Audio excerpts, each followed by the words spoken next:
नमस्कार दोस्तों, आप देख रहे हैं न्यूज़ टीवी। मैं हूं जितेंद्र ठौरमलानी उर्फ टोनी। इस वक्त हम लोग नेरुल ईस्ट में हैं। अभी आपने देखा होगा बहुत सारे वीडियोस हमने शूट किए।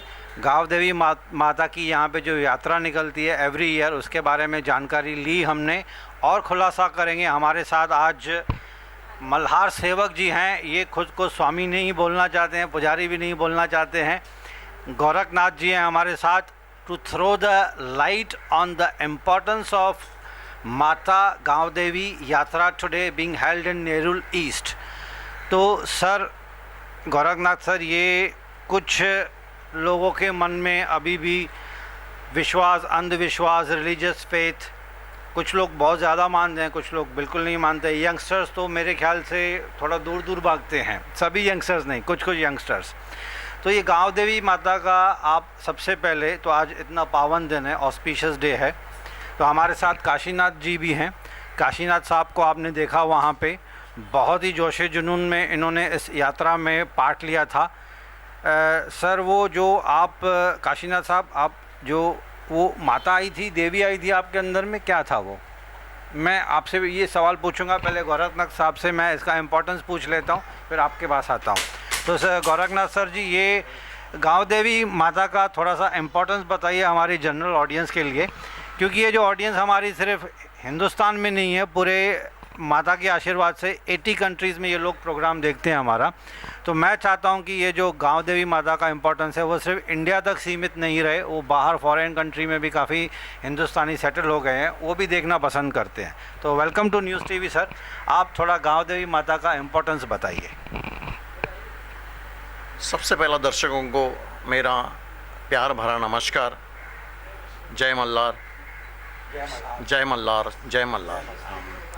जय मल्हार मीन्स ये इनका टॉपिक है सदा आनंदाचा येळकोट, जिसका हमेशा सदा ही आनंद रहता है, ऐसा वो सदा आनंद है। वो हमारा कुलदैवत है और वो हमारा मूल स्थान जेजुरी में बैठा है। सबसे पहला ये मार्तंड भैरव जी का, शिव जी का अवतार है मार्तंड भैरव जी।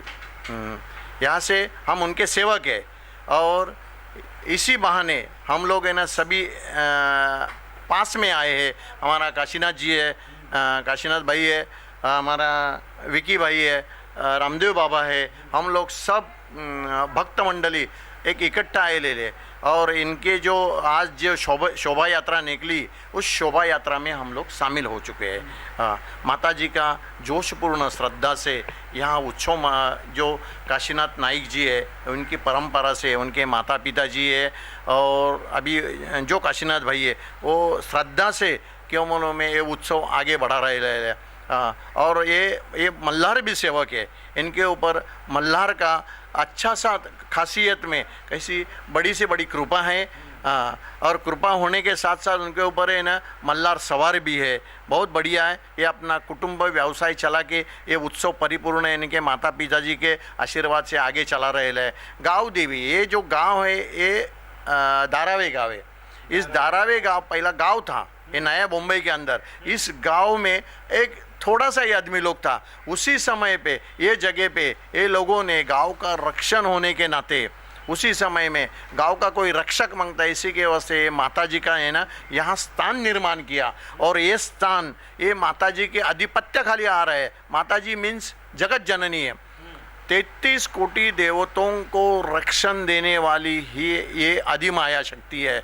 जब भी सभी देवी देवताओं के ऊपर संकट आ गया था, तभी का सभी देवताओं ने ये माता को पुकारा और माता ने उसी समय प्रकट होकर यहाँ में ये आगे चलाया। और कैसा माने जितने भी उसी समय के जो दानव थे, वे दानव को ख़त्म करके आगे बढ़ाया। और अभी जो देवी देवता है उनको अपना अपना आसन है ना प्रदान किया। उसी के साथ साथ जो जनन है, जो व्यवहार के अंदर अभी जो अभी व्यवहार चल रहा है, वो व्यवहार के अंदर जो अभी अपन लोग संसारी लोग हैं, इस संसारी लोगों को रक्षा भी ये माता जी ने की है। क्यों? उसी समय काफ़ी संकट आ रहा है। उसी समय कोई ऐसा विज्ञान आगे बढ़ा नहीं था, कोई बहुत बड़े बड़े रोग आते थे। तो ये माता जी को खाली मनाने से भी ऐसे ये रोग है ना हट जाते थे। जैसे एक मैं आपको मिसाल दूंगा, जब भी प्लेग आ गया था उसी समय बाबा साईं बाबा थे, और साईं बाबा ने उसी समय अपना धुना जला के वो धुना का बबूदी से प्लेग को हटाया। ये है ना, ये मानने की चीज़ है, ये अंधश्रद्धा नहीं, ये श्रद्धे की बात है। आज भी वहाँ धुना चालू है और बबूदी का बापर हो रहा है। वैसा ये माता रानी का भी है। ये गांव का रक्षा के वास्ते है ना, ये माता रानी को इधर लाया और माता रानी का वो उत्सव चलते रहेगा। ये घर की, ये कुटुंब की परंपरा है। काशीनाथ जी नाइक जी के घर की परंपरा है कि ये उत्सव है ना वो लोग धूमधाम से मनाते हैं, और है ना सबको है ना अपना बना के है ना, सब लोगों को, जितना भी नया लोग है, ये नया लोगों को है ना एक मिसाल सामने खड़ा करके दिखाता है कि भाई ये गांव का देवी है, ये गांव को देवी के अपन भजना मांगता है, आना मांगता है। ये गांव का देवी ओटी भरना मांगता है। गांव का देवी का हर साल में चैत्र सप्तमी के अंदर क्या मालूम है मान सम्मान होना जरूरी है। इसके अंदर उनको साड़ी, चोली, ऊटी, नारियल, खन, वेनी और हार अर्पण किया जाता है। ये सब कैसा हो गया तो अहिंसा का तत्व है। अहिंसा तत्व से आगे चल रहा है, और माता रानी जैसा जैसा बजेगा वैसा वैसा उनको फल देता है। ये कोई अंधश्रद्धा नहीं, ये श्रद्धा का विषय है। जब भी अपने अपने कुटुंब के ऊपर कोई मुसीबत आ जाता है तो ये माता जी का जाके कभी दर्शन लेगा या उसका है ना मान सम्मान करेगा, तो निश्चित रूप से तुम जो आज विज्ञान युग में जो कोई आदमी बीमार है, संकट आ रहा है, जो लोगों को दवा ले रहा है, वो दवा कामयाब बन जाता है। ऐसा है ना एक तत्व है। का मतलब दुआएं और दवाएं दोनों चालू है। तो गोरखनाथ साहब जी, ये मैं allow me to call you as a swami, क्योंकि गोरखनाथ मैं आपसे छोटा हूँ, बोलना अच्छा नहीं लगता। I will allow me to call address you as a swami sir please. Swami ji, मेरे मन में कुछ कन्फ्यूजन है, सिर्फ मेरे मन में नहीं, बहुत सारे लोगों के। ये गाँव देवी माता का तो इम्पोर्टेंस आपने बता दिया, राइट, हमने उसको शूटिंग में पूरा कवर भी कर लिया। This is general, apart from गाँव देवी माता। ये जनरल जो मेरे दिमाग में कन्फ्यूजन है, बहुत सारे लोगों के दिमाग में कन्फ्यूजन है। You being a religious priest, आप शायद मेरी इस कुछ क्वेश्चंस हैं जो मेरे मन में जिज्ञासा बोलते हैं, एक curiosity you can call it. एक इंसान कर्मा थ्योरी में मानता है, यानी कि मैं अच्छे कर्म करूंगा तो अच्छे फल मिलेंगे, ऐसे जनरली हम लोग मान के चलते हैं। भगवान की प्रार्थना करना, माता की प्रार्थना करना वो तो ज़रूरी है, उससे पीस ऑफ माइंड मिलता है, मन की खुशी मिलती है, कॉन्फिडेंस सा मिलता है जब हम भगवान की पूजा करते हैं। और भगवान आप किसी भी रूप में ले सकते हैं उसको। जब हम मंदिर में जाते हैं तो एक पवित्र फीलिंग्स हमारे मन में आती है, तो इसके लिए हम शायद मंदिर जाते हैं। लेकिन एक कन्फ्यूजन ये है कि अगर कर्मा थ्योरी को मान के चलें, अच्छा कर्म करेंगे तो अच्छा फल मिलेगा, what exactly is Karma theory, उससे रिलेटेड ये रीइंकारनेशन यानी कि पुनर्जन्म, पिछला जन्म, आने वाला जन्म, इसके ऊपर can you throw some light. एक पहले से ही मैं अपोलोजाइज़ कर लेता हूँ, आपसे क्षमा चाहूँगा कि बीच बीच में शायद मैं आपको इंटरप्ट भी करूँ। अगर मुझे कुछ और एक्सप्लेनेशन चाहिए फर्दर तो मैं क्षमा पहले से मांग लेता हूँ आपसे। मुझे नहीं समझ में आएगा तो आपको रोक के रिक्वेस्ट करके उसकी फर्दर एक्सप्लेनेशन मैं मांगूंगा। But coming back to the core question कि what is karma theory and how it is connected with punarjanm and आने वाला जन्म। अच्छा, बड़ा अच्छा प्रश्न पूछा आपने कि कर्म क्या है। कर्म के ऊपर आपने कुछ बताने के वास्ते कुछ बोला है मेरे को। तो इस कलयुग के अंदर कर्म का सबसे बड़ा प्रधान महत्व है। जैसा कर्म करेगा इंसान वैसा फल देगा भगवान, ये कहावत है। हाँ, लेकिन रियलिटी में ऐसे है कि कर्म है ना अच्छा करने से आपको है ना फल अच्छा ही मिलेगा। मिलना इसी जन्म में मिलेगा। हाँ, जरूर जरूर। क्या मालूम में पूर्व जन्म का ये जो अपना जन्म है, ये जो मनुष्य योनि है, ये मनुष्य योनि 184 योनि के बाद में अपने को प्राप्त होता है। शायद अपना पिछला जन्म, उसके पहले का जन्म क्या है ये अपने को, आपको किसी को भी पता नहीं है, ना कोई बता सकता है। ये तो कैसा मालूम में जो सामने वाला बोलता है ये अंधश्रद्धा है। कोई बोलेगा कि भाई ये तुम्हारा गलत है, पिछला जन्म कोई जान नहीं सकता, समझाना। तो ये जन्म के अंदर अपन कर्म करना सबसे अच्छी बात है। हाँ, कर्म करना बोला था कैसा है, सही रास्ते पे चलना, सही ढंग पे चलना। जो कमाई कर रहे हैं अपन वो सही कमाई होनी मांगती, और जो अपने घर में जो भी धन आ रहा है वो सही होना मांगता है। क्या मालूम है वो धन का जो उपयोग है जो मुबदला है वो अपने जो बाल बच्चे, अपने जो श्रीमती जी, अपने माता पिता है और अपने ऊपर जो भी कुछ निर्धारित है, उस निर्धारित व्यक्ति को अपन जो अन्न खिलाएंगा वो अन्न शुद्ध होना मांगता है। जैसा खावे अन्न वैसा होवे मन। हाँ, ये शिकायत है, ये कर्म का एक भाग है। हाँ, ये कर्म का ही एक भाग है। तो है ना, अपन शुद्ध आहार, सात्विक आहार लेना जरूरी है। क्या माने, पाप की कमाई के पीछे पड़ना नहीं मांगता। आजकल अपन लोग देख लेते हैं, कोई व्यवसाय चल रहा है इस दुनिया के अंदर, लेकिन पैसा काफ़ी आ रहा है, लेकिन घर में दुख भी उससे डबल हो रहा है, डर रहा है। पैसा कुछ इतना पैसा घर में है, लेकिन है ना, घर में है ना सुख नहीं, शांति, मन की शांति नहीं है। फिर लोग जाते हैं मेडिटेशन, योगा ढूंढने के लिए। अच्छा सर, अगर मैं बुरा कर्म करूंगा तो बुरे कर्म का फल मुझे मिलेगा या मेरे फैमिली को भी पास ऑन हो जाएगा? नहीं, आज का मिति में, आज की कलयुग के अंदर यहाँ जो करे सो पावे। जो बुरा कर्म करने वाला है, जो कर्म जैसा करता है वैसा फल है ना उसको जाते समय तक मिल जाता है। आपने देखा होगा कि अंतिम समय आदमी का सबसे अच्छा होना जरूरी है, और वो समय अच्छा होने के वास्ते अपना कर्म सबसे बड़ा अच्छा मांगता है। क्यों? अपना जो शरीर है, ये शरीर छोड़ने का, अपन जब भी शरीर छोड़ता है, आत्मा जब भी अपना शरीर छोड़ता है, वो इतना अच्छे से छूटना मांगता है कि जो अपने जो पीछे रहने वाला जो अपना पूर्वज है या अपना फैमिली है, उनको सुख मिलना मांगता है। पूर्वजों का दुख अपने फैमिली को काफ़ी नड़ता है। इसी के वजह से इस दुनिया के अंदर अभी एक बाजार हो चुका है, नारायण नागबली करो, त्रिपिंडी श्राद्ध करो, पुण्य वचन करो, ये दुख हो जाता है। ये दुख होने का कारण क्या है? यही है कि अपने पूर्वजों को अपन मान सम्मान देता नहीं है, और ये मान सम्मान नहीं देने के वास्ते उनका जो आत्मा दुखी रहता है, वो दुखी आत्मा को सुखी कौन करेगा? फिर बाद में वो जाने के बाद में अपन श्राद्ध करता है, गया जाता है, पितृ इसमें जाता है और कुछ करता है, कुछ भी नहीं। जब भी आदमी जिंदा रहता है, जो तुम्हारे पूर्वज है जो जिंदा है, तभी उनकी अच्छी सेवा करो और आगे बढ़ो। यही सबसे बड़ा कर्म है। मरने के बाद में कुछ नहीं, मरने के बाद में तुम 100 किलो कोई बूंदी डालेगा और अच्छा भोजन देगा, कुछ काम का नहीं है। उसके पहले आदमी को मानो, मनुष्य मनुष्य से ही सुखी मांगता है, प्रिय होना मांगता है, तो ही देवता उनके ऊपर प्रसन्न हो जाती है। तो सर, ये आपने जैसे एक्सप्लेनेशन दिया, मैं अगर बुरा कर्म करूंगा तो बुरा फल मेरे को इसी जन्म में मिलेगा, अच्छा कर्म करूंगा तो अच्छा जन्म मुझे मिलेगा, लेकिन ये कैरी फॉरवर्ड होके आने वाले अगले जन्म में हो सकता है क्या? फॉर एग्जाम्पल, एक मैं और क्यूरियोसिटी क्लियर करने के लिए, बच्चे जब जन्म से ही कुछ बेचारे हैंडीकैप होते हैं, कुछ ब्लाइंड बच्चे पैदा होते हैं, कुछ हैंडीकैप बच्चे पैदा होते हैं, वो तो उन्होंने अभी जन्म लिया है, तो इसको हम पिछले जन्म से कनेक्ट कर सकते हैं कि पिछले जन्म के जो पाप हैं इनके वो कैरी फॉरवर्ड हुए हैं, या तो इनके माँ बाप के पाप उन बच्चों तक पहुंच गए, क्योंकि बच्चों की ज़िंदगी अभी स्टार्ट हुई है, उन्होंने तो अभी ज़िंदगी, अभी दुनिया में कदम रखा हुआ है, लेकिन बेचारे हैंडीकैप पैदा हुए हैं, उन्होंने क्या बुरा कर्म किया हुआ है, तो क्या इसको पिछले जन्म की थियोरी से कनेक्ट कर सकते हैं हम? हाँ जी। या फैमिली पेरेंट्स ने बुरे काम किए, उनका जो पाप है वो बच्चों पे लग रहा है, किस तरह से, ये मुझे समझ में नहीं आया अभी तक। दोनों माँ बाप का, या तो उनका पिछले कर्म में कुछ गड़बड़ी हो, ऐसा। सर, आपका कहने का मतलब है कि हम कर्मा थियोरी को पिछले जन्म की थियोरी के से कनेक्ट कर सकते हैं, साइंटिफिकली अगर या रिलीजियसली देखा जाए तो, क्योंकि बच्चा अभी पैदा हुआ है, उसने तो कुछ, का कोई गलती होगी।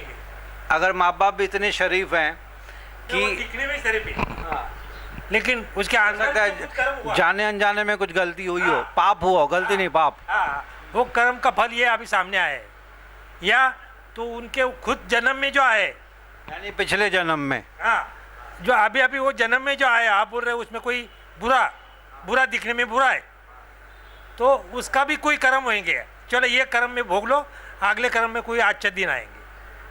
सर, आपका क्या, ये साहब ने जो बोला कि इन्होंने कनेक्ट कर लिया कर्मा थियोरी को पिछले जन्म से, what is your opinion sir? नहीं, सही है। जो हमारे अभी ये राम बाबा है, गुरुजी गुरु भाई है, तो उन्होंने जो कहा वो सही बात है। क्या माने, जब भी बच्चा पैदा होता है, यानी कोई आत्मा जब भी धरती पे आने वाला है, तो वो आत्मा पिछले जन्म में उन्होंने क्या कर्म किया है, वो किसी को पता नहीं है। लेकिन क्या मालूम है, जब भी वो ये धरती पे जब ये आने वाला है या जब ये आता है तभी उसके पिछले जन्म का भोगना ही पड़ता है। हाँ, उसी के साथ साथ जो उनको है ना पैदा करता है, जो उनको जन्म देता है, यानी जो उनको है ना पालन पोषण करता है, जो कैसा माने जिस घर में वो पैदा होता है उस घर का भी कोई दोष होगा तो वो दोष भी वो बच्चे को है ना भुगतना पड़ता है ये। हाँ, तो कैसा मालूम है कि जब भी जो नया लड़का लड़की लोग है उनका शादी होता है तभी वो लोगों ने भी सोचना मांगता है कि भाई अपन लोग है ना जो औलाद पैदा करने वाला है वो औलाद कैसी होनी मांगती है, क्या होना मांगता है। जब भी जो लड़की है जो प्रेगनेंस रहता है तभी प्रेगनेंस में क्या करना मांगता है, वो गर्भ के ऊपर संस्कार कैसा होना मांगता है, वो भी ये लड़की ने अपने बुजुर्गों से ना पूछ के लेना मांगता है। और बुजुर्गों ने उनको कहना मांगता है कि भाई अभी तू प्रेगनेंसी है, प्रेगनेंसी के अंदर क्या करना मांगता है, कैसा रहना मांगता है, तेरा खान पान कैसा मांगता है, या भगवान की सेवा क्या करना मांगता है। जैसा राजा छत्रपति पैदा हो गया तो माँ जिजाऊ ने उनको काफ़ी कुछ उनके ऊपर संस्कार किया तभी ये हिंदू राष्ट्र हो गया।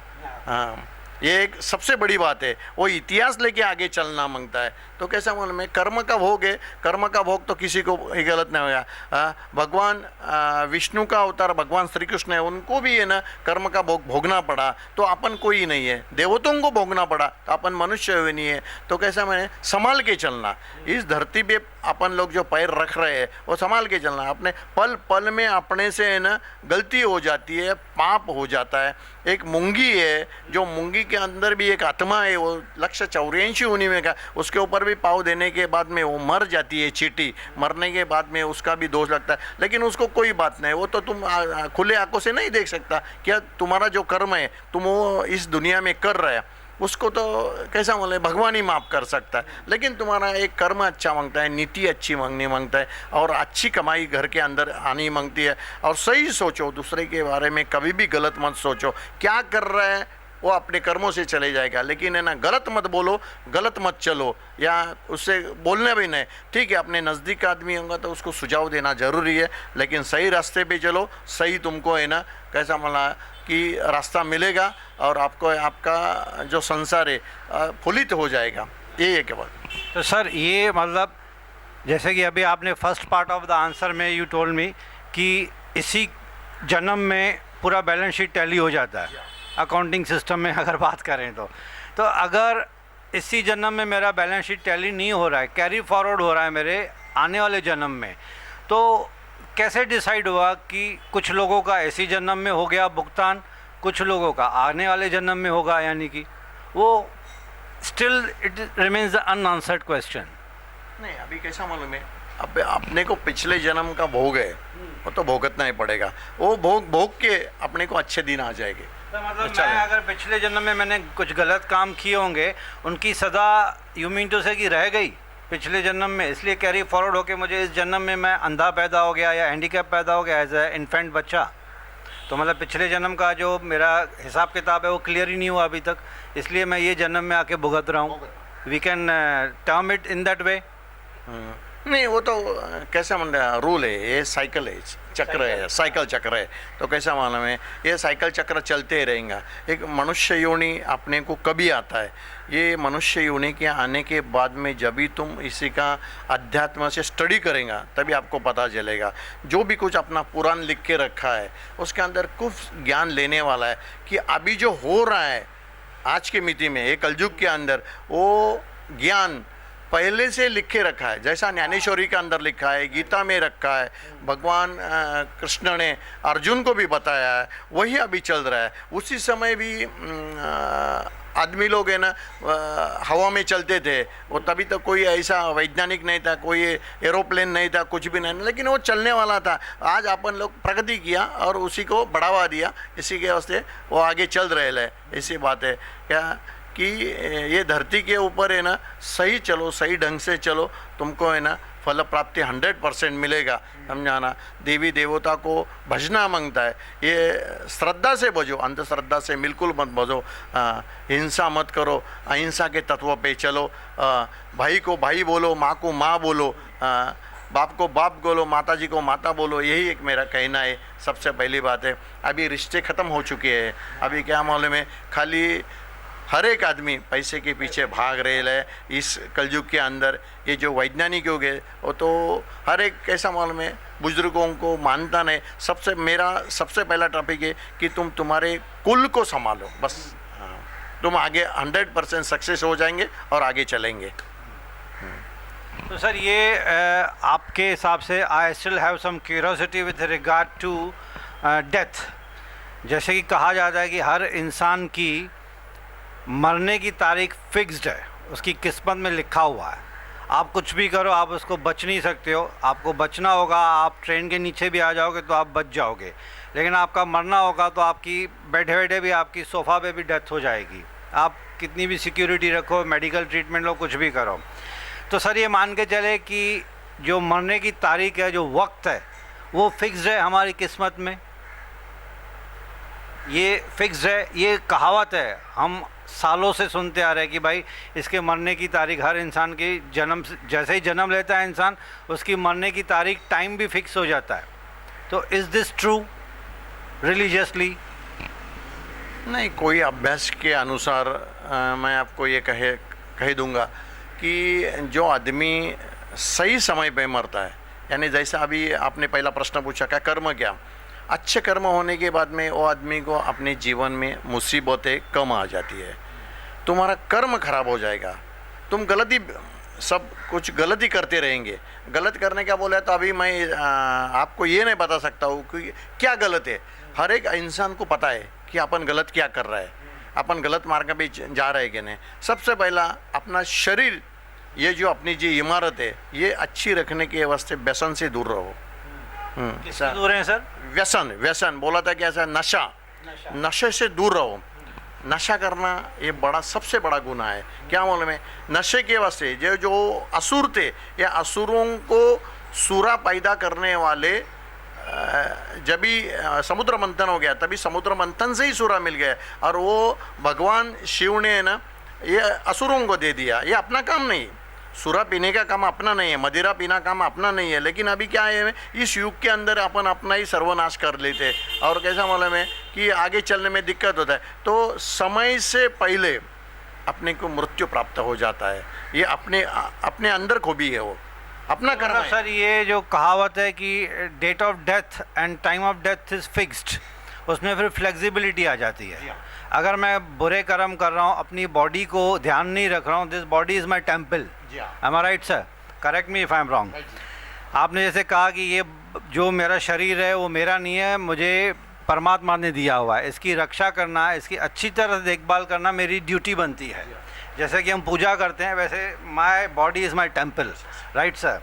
अगर मैंने इसका शरीर का ध्यान नहीं रखा, मैंने गलत चीज़ें सेवन कर ली, सेक्सुअली लस्ट में पड़ गया मैं, या फिर इंटॉक्सिकेशन यानी कि ड्रग्स में, दारू शराब, इन गंदी आदतों का मैंने सेवन कर लिया, तो मैं नशे के हिसाब से तो मैं अपने शरीर को बर्बाद कर रहा हूँ खुद, तो मेरी डेथ जल्दी हो सकती है। दैट मीन्स ये जो कहावत है उसमें एक फ्लेक्सिबिलिटी आ जाती है। फिर जो डेट एंड टाइम फिक्स्ड है, वो यहाँ पे फिर फ्लेक्सिबिलिटी आती है, यानी कि मैं अपनी मौत को खुद बुलावा दे रहा हूँ। Point number 1। Point number 2 sir, जब हमारा कोई रिश्तेदार, near and dear ones, parents या फैमिली मेम्बर जब हॉस्पिटल में भर्ती होता है, तो दवा तो चलती है, मेडिकल ट्रीटमेंट भी चल रही है, लेकिन हम हर पल भगवान अलग अलग रूप में होता है, हर कास्ट एंड कम्युनिटी का अलग अलग भगवान है, गॉड है, तो हम मन में ये प्रार्थना करते हैं कि भगवान इसको बचा ले, इसको लंबी उम्र दे। हालांकि अगर इस बात को मान के चले कि डेट एंड टाइम फिक्स्ड है, तो फिर मन में मैं ये क्यों सोचूं कि मैं प्रार्थना करके इसकी जो डेथ है उसको पोस्टपोन करवा सकता हूँ। मतलब प्रार्थना में इतनी शक्ति है कि death can be postponed with my prayers genuinely from the bottom of my heart. ऐसे हम प्रार्थना से अपने किसी भी नियर एंड डियर वन की डेथ को पोस्टपोन कर सकते हैं। कर सकते हैं। तो सर फिर वापस ये फ्लेक्सिबिलिटी आ जाती है कि date of death and time fix नहीं है। फिर नहीं, तो उसका कर्म है, ये लास्ट में वापस आ गया कर्म के ऊपर। कर्म प्रधान मांगता है। जिस आदमी का, जिस इंसान का कर्म अच्छा है और वो समय से पहला बीमार हो चुका है, या कुछ गलती हो चुकी है। बीमारी तो सबकी आती है इस दुनिया में, हट्टे कट्टे इंसान को भी आती है। एक योगा कर रहा है आदमी, उसको भी अचानक से हार्ट अटैक हो सकता है। एक जॉगर है, हेल्थ फिटनेस फ्रीक है। अब बहुत सारे देखिए, अब सुपरस्टार हेल्थ फिटनेस फ्रीक था एक, उनको बेचारे को डेथ हो गई। एक बहुत सारे अच्छे खासे बॉडी बिल्डर को डेथ हो जाती है। तो आप ऐसे नहीं बोल सकते हैं कि आप मतलब हम जनरली कि एक फिटनेस फ्रीक है उसको डेथ नहीं हो सकती, उसको अटैक नहीं हो सकता, उसको भी हो सकता है। एक सिगरेट ना पीने वाले आदमी को भी कैंसर हो सकता है। एक अच्छा खासा अपने शरीर का ख्याल रखने वाले को भी अचानक से, अब लेडीज़ है उनको